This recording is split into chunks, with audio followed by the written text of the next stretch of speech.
Интернеттегі алаяқтар енді шенеуніктердің жеке парақшаларына көз салды. Мемлекеттік кеңесші Ерлан Қарин белгісіз біреулер Телеграм парақшасын бұзып, таныстарынан ақша сұрағанын айтты.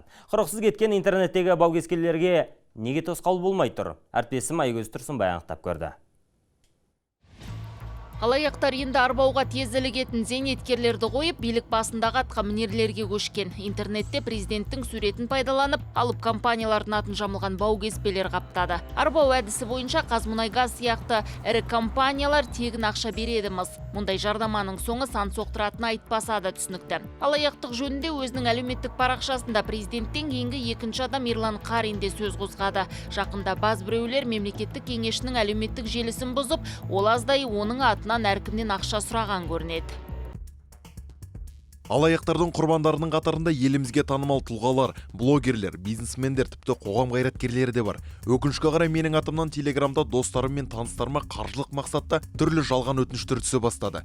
Баршаңызға бұл жалған ақпарат екенін айтқым келеді. Интернет заманында алаяқтықтың түр-түрі қаптап, жаһандық дертке айналғаны рас. Өйткені құрыққа ілінбейтін баугеспелер көбіне құйдырғы әрекеттерін шетелде отырып іске асырады екен.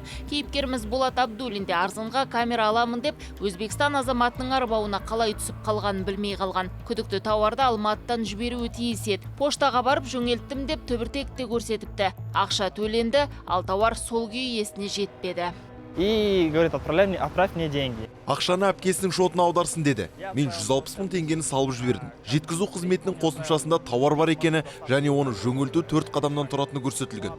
Соңғы 6 айда интернетте алдандым деп 10 мыңға жуық адам арыз жазған, алайда тек 1700 іс сотқа жеткен. Полицейлер алаяқтарды ұстау өте қиын екенін, олар ақшаны криптовалютаға айналдырып іс суытатынын айтады.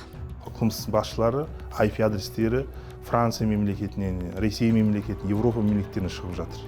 Бірақ қылмыскерлер өзінің ізін жасыру үшін біздің азаматтарды пайдаланып, ақшаны шотына түскеннен кейін ақшаны шоттан алып криптовалютаға айландырып жатыр.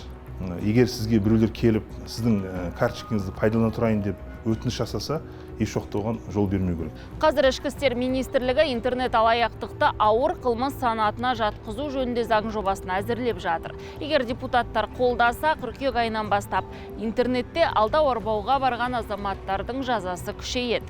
Әлеуметтік желі арқылы біреудің ала жібін аттағандар ұрлаған ақшаның көлеміне қарамастан 8 жылдан 13 жылға дейін бас бостандығынан айырылуы мүмкін.